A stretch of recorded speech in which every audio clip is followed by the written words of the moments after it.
Om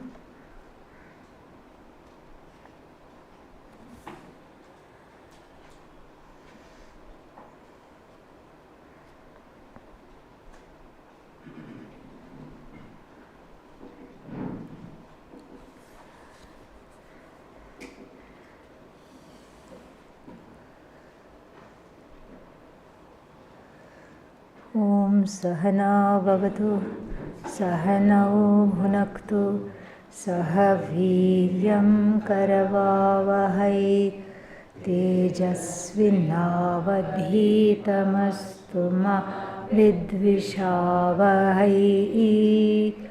Om Shanti Shanti Shanti. Om Narayanah Paro Vyaktat Andamavyakta Sambhavam Andasyantastvime Lokaha Saptadvipa Chamedini. We saw verse 3. Out of a sense of helplessness, because it's like dropping in for a chai. You go to somebody's house for chai and they are talking a foreign language. You don't know what they are saying. And in order to converse with them, what do you have to do? At least learn to say hello in their language. You should do that. Otherwise, you won't understand what you're just going like this. Purva Paksha, Siddhanta, Purva Paksha, Siddhanta, without understanding what is happening. So, we have to at least understand a little bit, and since their discussion was fixated on the third verse, we have studied the third verse. And what is it? The third verse is a kind of a demarcation verse, a bifurcation between the person who is desirous of becoming a contemplative person and who else? The one who has already attained a contemplative nature, who has been able to manage the mind in such a way that they have attained a certain level of contemplative nature. Now we come back to the question and the discussion between the Purva Pakshi and Adi Shankara. We come back to this with a very important question. What is the question? Who is the sixth chapter for? Is it for A, Grihastha, B, for sannyasi, C, both, D, neither, E, all of the above, F, none of the above? What would you say? Both is what the Purva Pakshi says.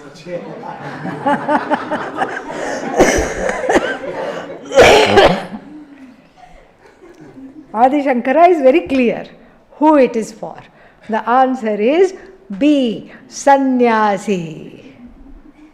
Because when we start reading the other verses, it's very clear that it is not, and Adi Shankara makes a very strong case that this is not for the Grihastha, because it's describing on the state of the mind which can only be attained by Tyaga. Tyaga of what? Not just karma, not sarva karma sannyasa, but sarva kama sannyasa also. In fact, he says it is confusing because in the tradition, sarva karma sannyasa, the ritual of taking sannyasa has been preceded by what? Sarva kama sannyasa. And so, therefore, the Purva Paksha Siddhanta discussions will continue. Let us come back to the introductory Bhashya, which stands as a reminder. What does it remind us? We haven't even started it, let alone finished it. Okay.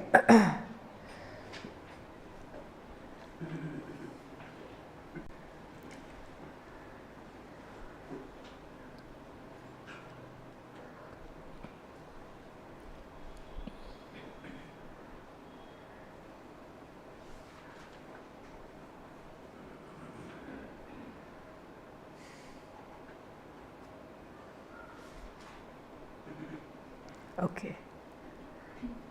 Well, not really okay, because I don't know where it is, where I am. Okay.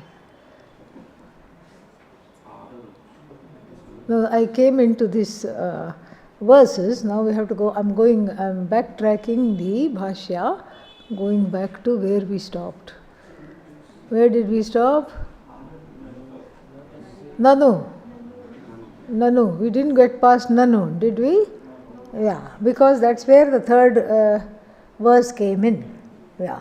So if we can now look at the answer, but then only problem is by this time, because of gap, we have forgotten the question. So what is the question? Let us understand. Nanu kimartham dhyana yoga आरोहण सीमाकरणं यावता अनुष्ठेयम् एवं विहितं कर्म यावज्जीवम्. The Purva Pakshi's contention is that, O Adi Shankara, you don't know what you are doing. You are creating a line. Simakaranam means drawing a boundary between what? Arurukshuhu, and on the other side, Arudhaha. This is the boundary. There is no need for a boundary, because both Arurukshu, the one who is desirous of becoming a meditator, contemplative person, and the Arudha, who is already little ahead on the road of contemplation, both have to do what? Nitya karma. Both have to do Nitya karma. And therefore, both have to do karma. There is no sannyasi. The sannyasi is in your head, and you are wearing orange glasses. Adi Shankara. Usually, what do we say? You are wearing rose glasses. That's why the person is looking very rosy. The whole world is looking rosy because you are wearing pink colored glasses. And the charge against Adi Shankara in many texts by many Purva Pakshis is that he is wearing orange glasses. He only sees sannyasis. Here a sannyasi, there a sannyasi, everywhere sannyasi, sannyasi, sannyasi. So much so that even if there is no sannyasi, he thinks they are a sannyasi. Even if there is nothing for a sannyasi, he thinks they are sannyasi. This is what Purva Pakshi thinks. But what was the topic of the 5th chapter? Sannyasa Yoga. So therefore, even though Adi Shankara doesn't mention it, one can see that this is a continuation of Sannyasa Yoga, so which was there outlined in chapter 5. It is a continuing discussion of that naturally, because after having discussed Sannyasa Yoga, you are not going to come and talk about Grihasthas, because it is a trajectory. And so therefore, that is the reason why this bifurcation has been made. And then, so he says, why are you making this bifurcation? Answer, na arurukshoho munehe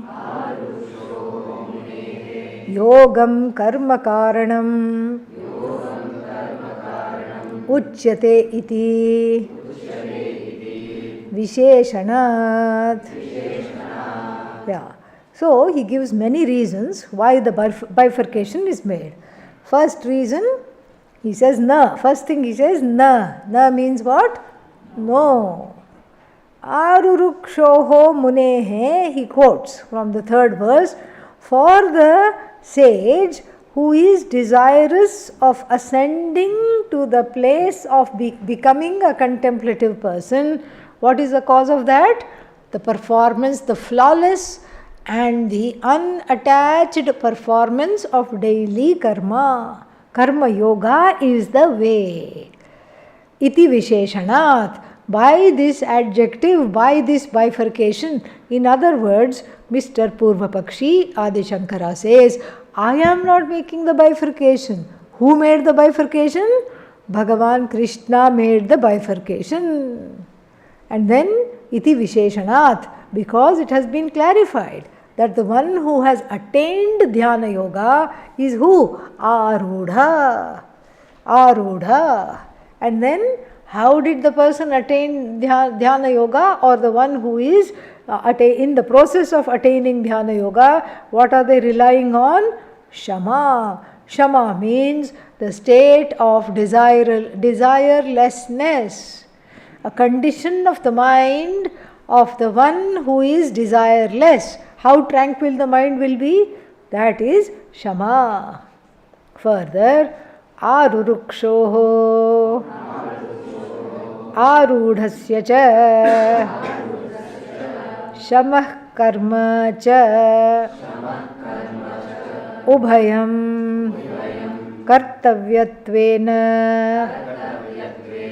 Abhipretam chet syat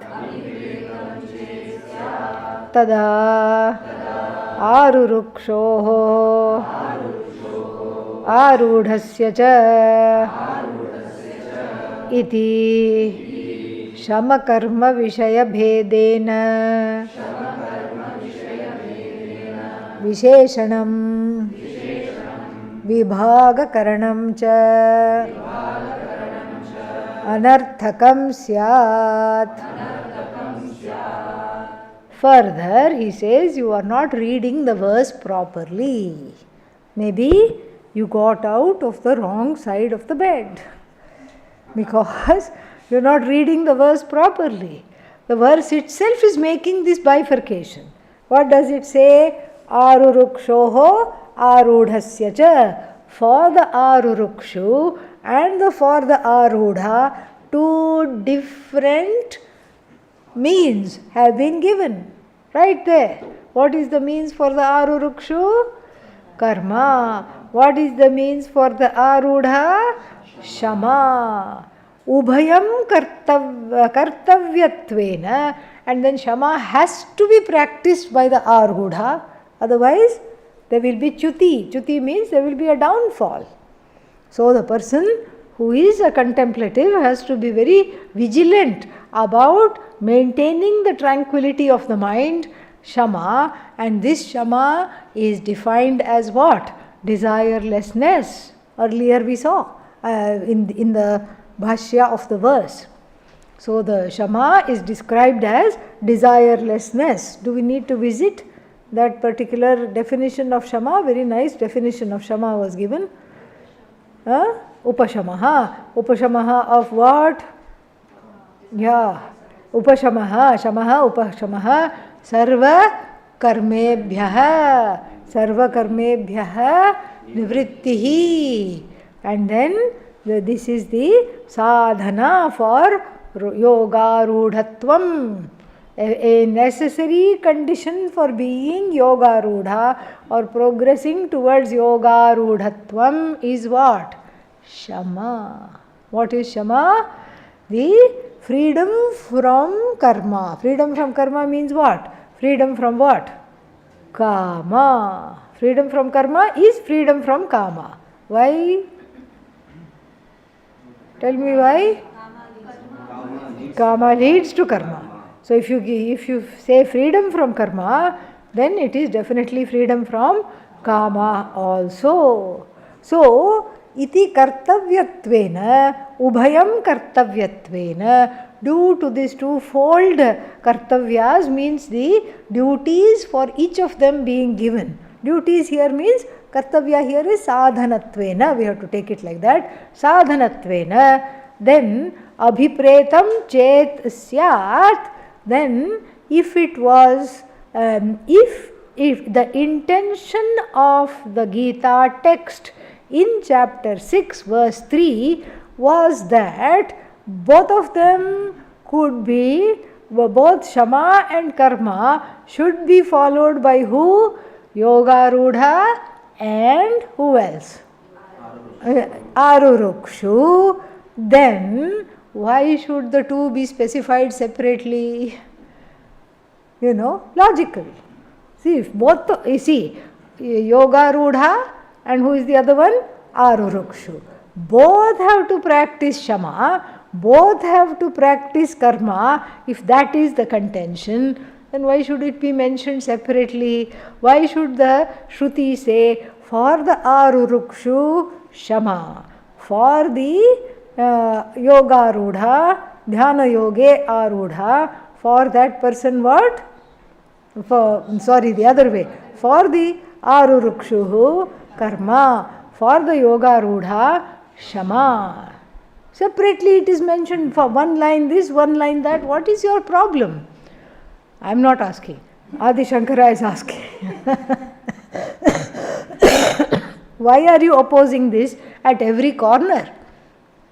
Because if it is mentioned separately that chocolate cake for one half of the classroom and gulab jamun for the other half of the classroom.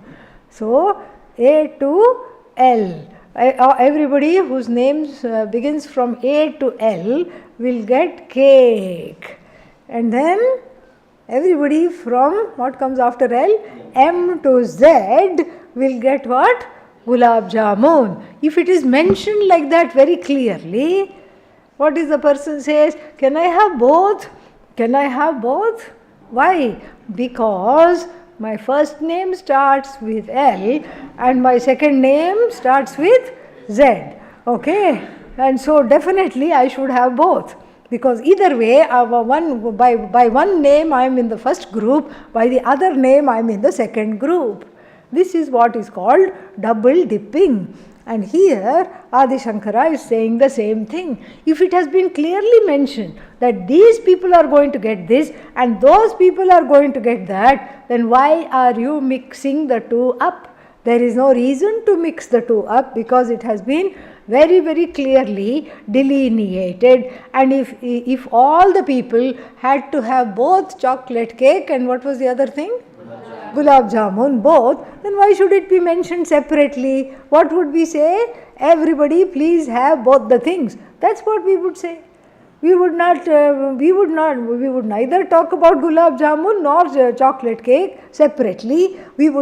Lastly we would talk about A to L and M to Z. We would not talk about that either because it is meaningless. This difference is meaningless. If everybody is going to have chocolate cake and then gulab jamun, this bifurcation would become meaningless. Then tatra. Now, okay, this fellow has risen his head again. All right. So he says, no, it's not meaningless. Okay, because let's see what he says. Very interesting. What is that? Interesting objection. Tatra ashraminam kaschit yogam arurukshuhu bhavati arudhascha kaschit anye na arurukshavah na arudhaha tan apekshya arurukshoho arudhasya cha इति विशेषणं विभागकरणं च उपपद्यते एव इति चेत्. It's an outlandish possibility. After reading this, we wonder what his mother fed him when he was a child. Okay, because this really doesn't make any sense. He says, no, I understand what you're saying. Yes, you are not making it up. I see your point. What is that? It's already there in the Bhagavad Gita itself. In verse 3 it is there. Yes. No problem. I get it. All right. And so what? If you get it, then why are you not quiet? Because I have another possibility. It has come from my own skull.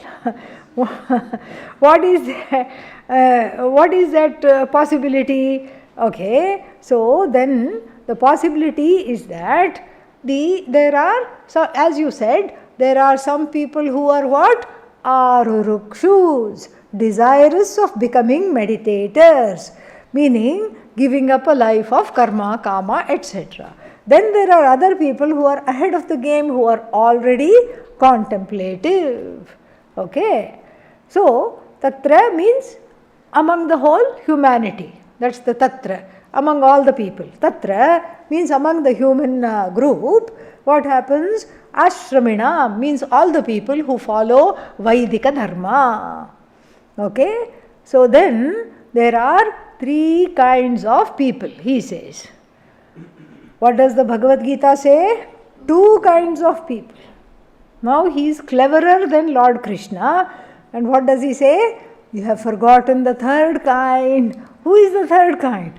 Neither Arurukshu nor Arudha. So, for them, this choice is there. So, for the Arurukshu, karma is the way. For the Arudha, shama is the way. For neither, they can do both. They can do both. Why? Because they need help. They need to do both. And this is his contention. So let us see it in a little more detail. And so, tatra, among all the human beings.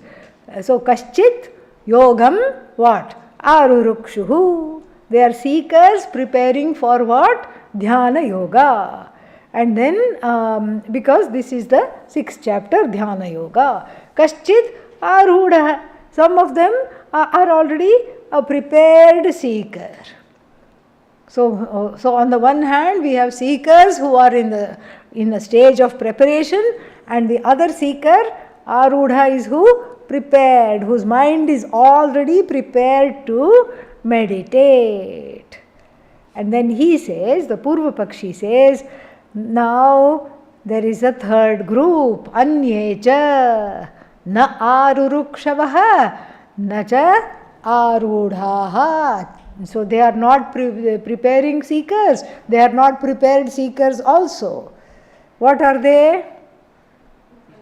Non-seekers. They are not seeking, non-seekers. So these Anye, these non-seekers means non-seekers of what? Moksha. They are not seeking moksha. From that standpoint alone, Lord Krishna is talking about these 2 groups. And therefore what? So both the people, so then this division is useful. Why is this division useful? Because both the Arudha and the Arurukshuhu, both these groups must do both. I thought you just agreed with me. I thought you just said, yes, this is for the... No, that is in general, but then from the standpoint of people who are not seekers at all, then how do you introduce them to this? How do they become seekers? They do both, they have to combine. In other words, what? Jnana karma samuchaya lives to fight one more day. It is refusing to go down, and he says, therefore, what's wrong in combining both of them? When the combination you accept, this inconvenient problem called what? Sannyasa goes away.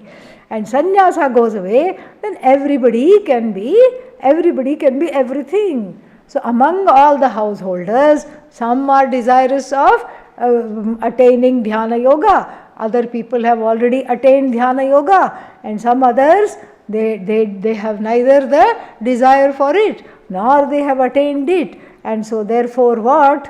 So the third group, so from the standpoint of the third group, is only to separate and specify the other two. In other words, the separation of Shama and Karma is only from the standpoint of the one who has no moksha anywhere in sight. And so therefore what? From the standpoint of the Arurukshu and from the Arudha, what should they do? Combine Karma and Dhyanam.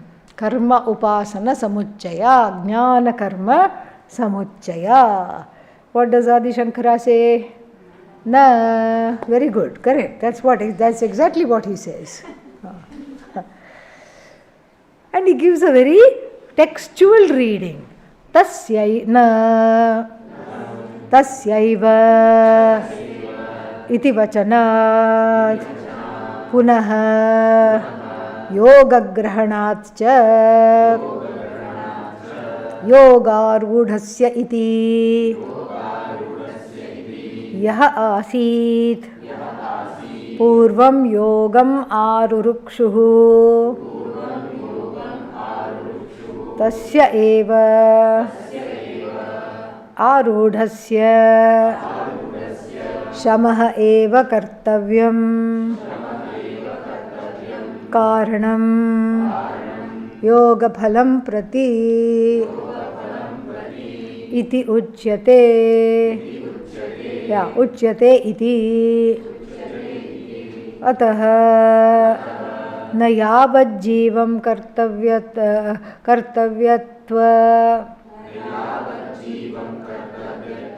प्राप्तिः कस्यचिद् अपि कर्मणः. No, you are wrong. Why? Because let us look at the text. What is the text of the verse number 3? So glad we did verse number 3. What is the text? Arurukshoho muner brahma shama karma karana muchyate yogarudasya tasyaiva. Tasyaiva, this is his thing. He brings it up in the thing. Na, you are wrong. Why? Because the use of the tasyaiva. Tasya eva means belonging to that person alone. Which person? The same person who was Arurukshuhu before and now is what? Arudha. There are not two people, two kinds of people. But then definitely there is a progression from Arurukshu to Arudha. It's not that the person was born on the horse. Yeah. You can say the child is born with golden spoon in the mouth. But the child is not born riding a horse. Correct? Child is not born riding a horse. How did the child learn?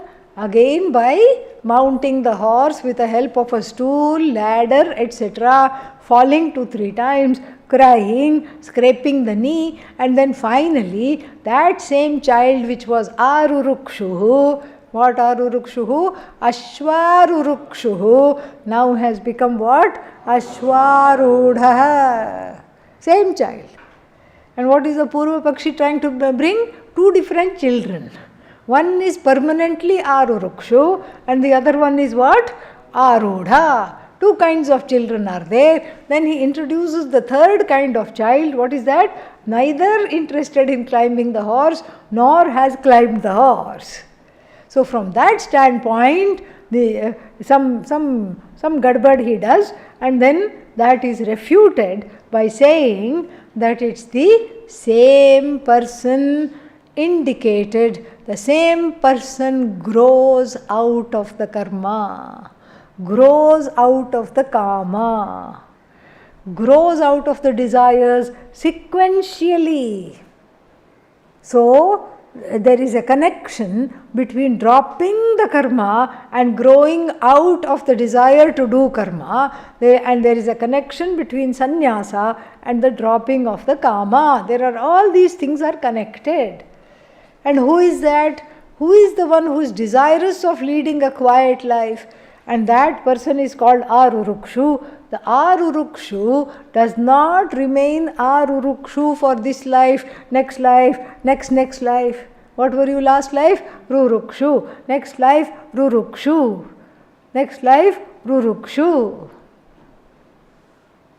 And therefore, what happens? The Arurukshu, the one who is desirous, is also a preparing seeker. So from the preparing seeker, one is becoming what? A prepared seeker. There is a kind of a growth. There is a sequence. So why? Tasya eva iti vachanat. First reason he says it's the same person. Why? Because the word tasyaiva, for that person alone, tasyaiva means. So Arurukshoho mune brahma karma karanamuchyate yoga rudhasya what? Tasyaiva means that Arurukshu who is now yoga rudha. Then one more reason is given. Punaha yoga grahanat cha. Yoga grahanat means because of the mention of the word yoga. Yoga grahanam. Yoga grahana means punaha yoga grahanat cha. Because the word tasyaiva means for the one and the same seeker. One and the same seeker. The two adjectives are not to separate the seekers, but to separate the stages of one and the same seeker. The stages through which the seeker goes through stage A and then to stage B. Stage A is called Arurukshuhu. In stage B, the same seeker is called what? Arudhaha. So then, so that means what? If it's the same seeker, there is a time gap, correct? So before, the seeker was wanting to become quiet, now the seeker is quiet. The seeker was preparing for some tranquil mind, now the seeker is commanding a tranquil mind. Means what? There is a gap.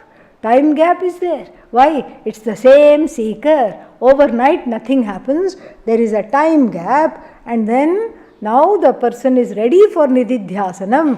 That's why the word tasyaiva.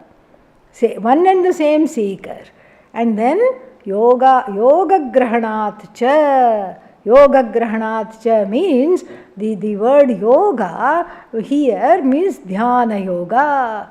Dhyana yoga is there. Yoga rudhasya yoga grahanat cha means that the word yoga is deployed by the Lord again and again. Punaha punaha.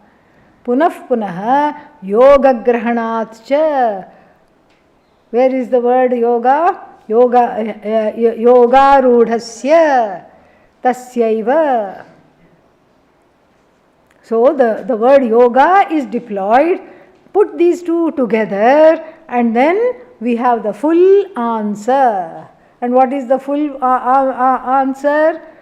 The one who was before. Purvam yaha. What?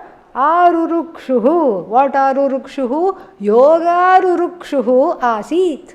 The one who was before desirous of preparing the mind, and then after following karma yoga, the mahayajnas, all these things, life of karma yoga, etc., then what happens? Then now tasya eva, the very person has become what? Yoga rudha.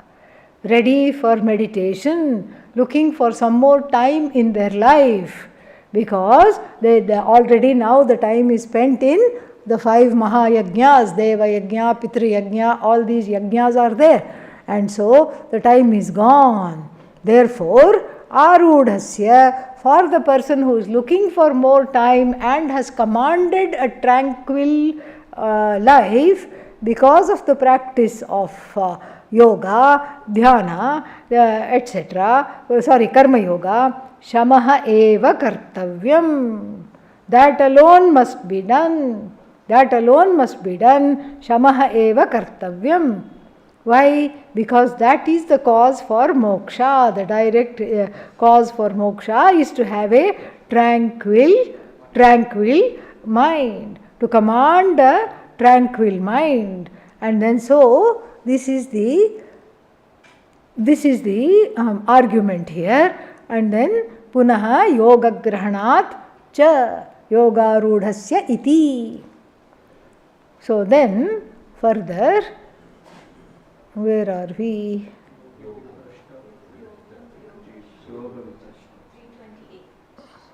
Why do I keep losing this? Here it is. So wait, we haven't finished this fully. Then kartavyam karanam yoga phalam prati uchyate. Yoga phalam here is moksha. So towards this dhyana yoga phalam indirectly is moksha. So then this is what is talked about. So karma yoga and dhyana yoga, a lifestyle of discipline with regard to karma, a lifestyle of discipline with regard to calming the mind. These are the appropriate sadhanas as at appropriate stages in one's life. So therefore, ataha na yavad jivam kartavya praptihi kasyachitapi karmanaha. No karma is said to be a duty for the whole of one's life. Whole of one's life, no karma is said to be the duty. How can it be? You grow out of it. Like the child wanting to ride a horse using the stool, ladder, mount, etc. After a while, what happens to that child? Gets adept at riding the horse without those things. And then if somebody says, no, you have to climb the horse using this, then it is laughable. Same thing for a person who is got an injury in the leg, fell down, got a fracture, got a sprain, goes to the hospital, and then they give crutches. With the crutches, one hobbles along. Until which time? And in fact, in the United States, what they do, they throw the crutches in the air and then make it hang from the tree. They put it on a branch. I don't need it anymore. In India, we give the crutches back to the hospital so that they can use it for somebody else. So, they throw the crutch. I don't need it. Yay! Crutch free. Party. I can walk. Nobody says, I am still going to use the crutches. Why? Because it said, anybody who's had a fracture must use crutches. What does that mean in Sanskrit? Yavat jivam agnihotram juhoti. That is the thing. Agnihotra and other yajnas are karma. What are they karma for? Maturity, emotional maturity. After gaining emotional maturity, you don't keep doing the karma for emotional maturity.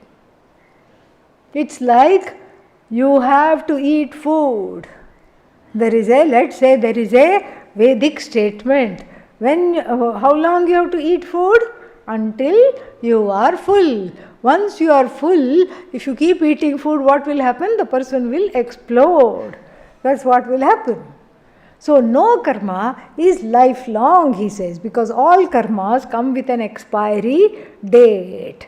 There is no karma which constitutes there for the whole life. And then next one he says, Yoga, let us read this. Yoga vibhrashta vachanatcha grihasthasya chet karminaha yogaha विहितः षष्ठे अध्याये सः योगविभ्रष्टः अपि कर्मगतिं कर्मफलं प्राप्नोति इति तस्य नाशशङ्का अनुपपन्ना स्यात्. Yeah, now they are talking a foreign language and we are not understanding this conversation because we barely have entered the chapter. We did verse number 3, now they are going to verse number 37. Okay, 37. What is verse number 37?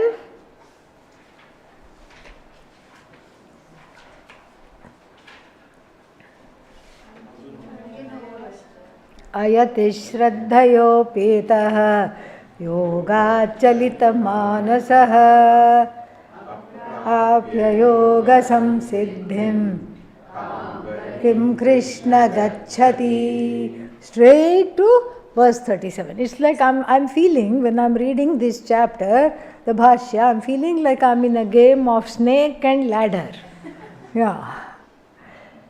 1 minute I'm feeling Arudha. I get the ladder. Oh, I'm understanding a little bit. Oh, yippee! And then what? One bada snake comes and then takes me back to square one. This is what is happening, up and down. So what did we do? We overcame the hurdle of verse number 3 by studying verse number 3 in detail. Just as we had a handle of verse number 3, where did these people go? 37. Adi Shankara says this, now he is convincing us that this whole chapter is for who? Grihastha or Sannyasi? Sannyasi alone. Why?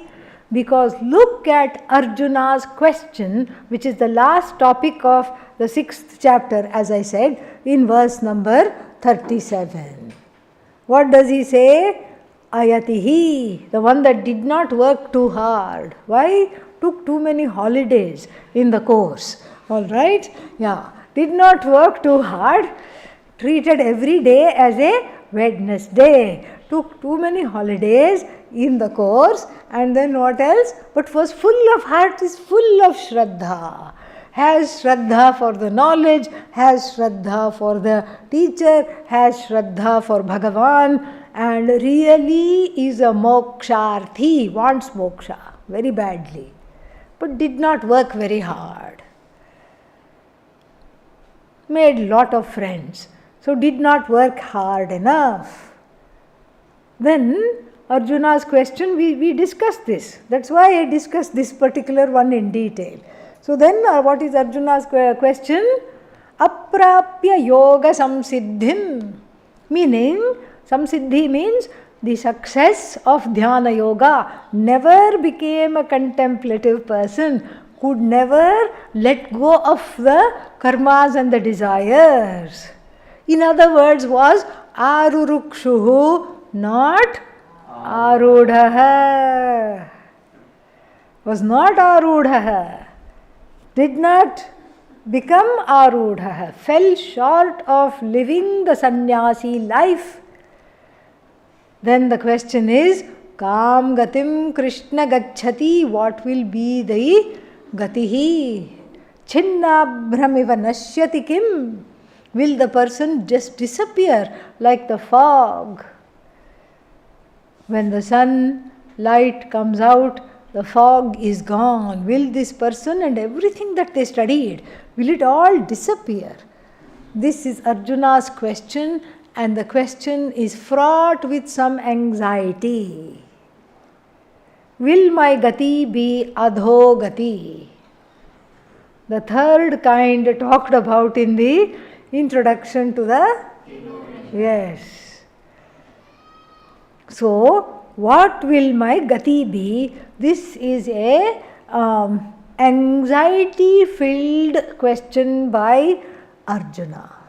Adi Shankara takes that verse deftly and in a very creative way uses it to show that the 6th chapter is for who? Sannyasi alone. This is a sannyasi's anxiety, not a grihastha's anxiety. Why, if you ask, listen to this, what we have just read. Why is it a sannyasi-like anxiety?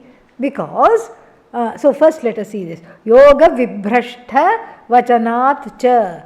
Yoga vibhrashtha means this. We have to read further. 37, 38, 39. All of them we'll talk about this. Yoga bhrashta. Yoga bhrashta means neither here nor there. Neither here nor there. 38th verse says, Kachinno ubhaya vibhrashtha. That vibhrashtha here. Vibhrashta means slipped away, fallen away. Fallen away from what? Yoga. What kind of yoga? Dhyana yoga. A sannyasi unable to simply sit. And so this one, the one who has fallen away from dhyana yoga, for this sannyasi, what is the gati? Kam gatim Krishna gacchati. So then he says ubhaya bhrashta. Ubhaya bhrashta means that one who is neither a karma yogi nor a dhyana yogi. No jnana, no karma, somewhere in between. And then what will nashyati? Kim nashyati kim? Apratishtaha, not established in either. Vimudhaha, deluded in the path of knowledge. Brahmanaha pathi, on the path of knowledge, somehow this person lost the way. So such a person is called yoga bhrashtaha. This we used to always joke, because there was one cat and one dog fighting in the Anekatti ashram dining hall. Not now, long before. Yeah, this is many, many decades ago. And then there was always this dog and cat fighting. We would go there around 12:30 for lunch. All this. They would just fight. Pujya Swamiji used to come to teach the afternoon class, and then there were 2 entrances to the lecture hall in those days. From one entrance, the dog would come and sit under the pitha of Pujya Swamiji, and then the cat would come from the other entrance and sit. Not a single word from them throughout the lecture. Quiet. They were both sitting there. That's the only time they could coexist. Like some brahmacharis in the class. So, the only time they can coexist is when class is on. Then after the class, as soon as Purnamadaha was said, Pujya Swamiji gets up from his seat, this same thing would start. And so when they came, the brahmacharis would go under. This was a little bit higher it was. We could go inside and then try to drag the cat out, try to drag the dog out. They were both in strike. They would go like this. No, we are not coming out from under there. And then Pujya Swamiji amusingly saw this, amusedly. One day he said, poor things, they used to be brahmacharis in the last life. Then also they couldn't get along. Now also they cannot get along. Let them be. Let them be, he would say. This is called yoga bhrashta. You see how could not make it, and then the fear that I will be banished to the 3rd gati. What is the 3rd gati? Adhogati. That I will have adhogati. This is the fear of who? Karma yogi or sannyasi? This is the sannyasi's fear. Oh, why will this be the sannyasi's fear? Sannyasi who hasn't attained jnana nishtha. That we have to add. So, why is it the sannyasi's fear? Look here. Where is this? Yeah. So, grihasthasya chet. If the yoga bhrashta these words of Arjuna's panicked question coming at the end of the 6th chapter, if it were to be directed towards the Grihastha, then this will not be tenable. This will not be tenable. Why? Because this will not be tenable at all. Why will this not be tenable? Because the yoga bhrashta is the one who is afraid. If the yoga bhrashta were a sannyasi, then they will not get karma phala. Why won't they get karma phala? They are not doing karma. They are just simply going for bhiksha. That's all they are doing. At the same time, even though they are eating lot of bhiksha and nourishing the brain with ghee and all that, still jnanam is not coming. Mind is not quiet. Therefore what? Ubhaya bhrashta. Failed in karma yoga. I could not continue to be a karma yogi. Now I cannot continue to be what? Dhyana also I don't know how to do. Karma yoga also I don't know how to do. So Arjuna panics and asks this question. This question is a kind of a panic. And what is the panic? The panic is this, that the panic is that I am I am going to have a bad end. Adhogati is going to come. And so what does Adi Shankara says? In the case of a sannyasi, he or she won't get moksha. Why? Jnanam is not there. Shama is not there. And then can the sannyasi get swarga because of Vaidika karma?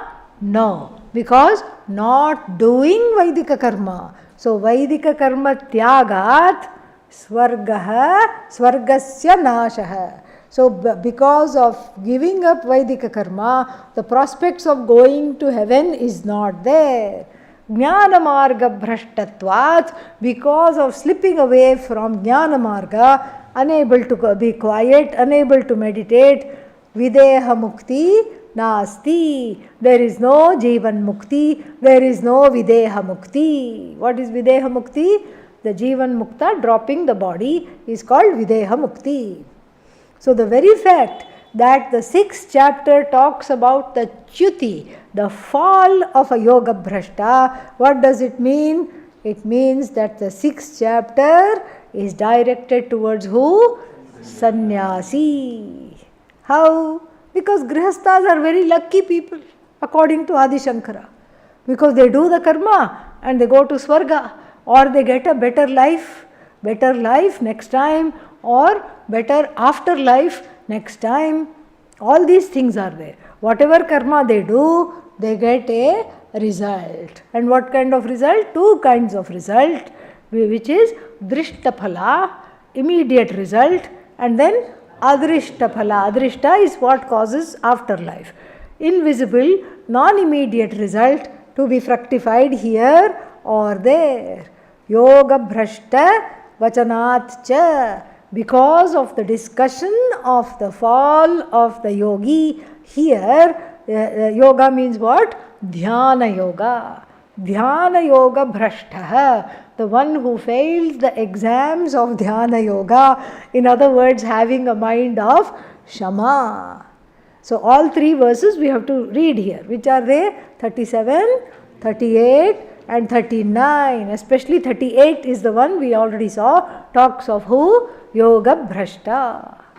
And then he says, Grihasthasya chet, karminaha chet. Grihasthasya, karminaha are both in 6th case. So for the grihastha who is doing karma, for them, the hypothetical argument. What are they doing? Yoga vihitaha. So supposing the Shashte Adhyaye, the 6th chapter of the Gita, vihitaha. Vihitaha means is enjoined for the grihastha. The grihastha. then that means what? That means that if the grihastha fails in preparing the mind for Atmajnanam, then they will still get all kinds of goodies. How?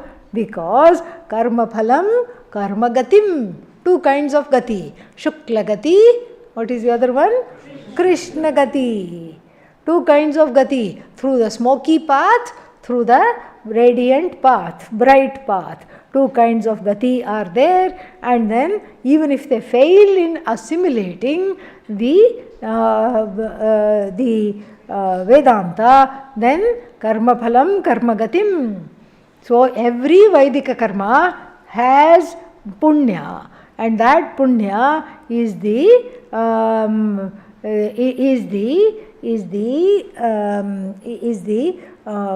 avashyam bhavi, definitely to be gained. Definitely they will be gained. And so therefore, for a Vaidika, there is no question of nasha or hina janma, lowly janma, adhogati is not the possibility. Why? Because the Vaidika is doing Vaidika karma. So there is, and even if they fail to do upasana, fail to grow into jnanam, still what happens? This nasha ashanka is not there. Nasha ashanka means the fear of being destroyed in the next life is not there. Anupapanna syat. So in other words, if we take this argument to be for the grihastha, we have to strike out verses number 37, 38 and 39 and then go straight from 36 to 40th verse. But that's not the case. These three verses are there, and so the sixth chapter is not directed towards grihastha, because if it is directed towards the grihastha, the anxiety, nasha ashanka, that I will be destroyed will not be there. The grihastha is never destroyed, especially if they are doing karma, nitya karma. If they are doing, the nitya karma also gives phala in the form of swarga, etc. So there is even though we say the daily karma does not give punya, the punya is there. It is phala apurva, it is called. It is called apurva. Phala apurva means it is all stacked up somewhere, and then later on when you need it, it is going to be given. And the grihastha, if anything, in the tradition, the grihastha in the ancient Vedic tradition is over prepared, because they are very worried about the afterlife. They are very over prepared. They are worried about this life and the afterlife. It's like that fellow who gets into the bus, single person, and he tells the conductor, I want 2 tickets. Why? You are only one. Just in case I lose the second ticket. You are so stupid. What will you do if you lose the second ticket? You think I am a fool? He says, and he takes out of his pocket, here is my monthly bus pass. This is the grihastha's life. There is monthly bus pass in the form of all the karmas, kamya karmas. Swarga kamaha, what? Somena yajeta. Special karmas to go to Swarga, special karmas to go to Indraloka, special karmas to go to Devaloka, special karmas to go to Satyaloka, Brahmaloka. So they have 2-3 tickets and also bus pass, everything they have. What does the sannyasi have? Nothing. Therefore Adi Shankara says, grihastha is lucky. For the sannyasi alone, this anxiety comes, oh my God, I have lost this, I did not gain this knowledge, what's going to happen to me? So, what's going to happen to the sannyasi? We'll find out tomorrow. Om Purnamadav Purnamidam Purnat Purnamudachyate Purnasya Om Shanti Shanti Shanti. Hari Om Shri Gurubhyo Namaha.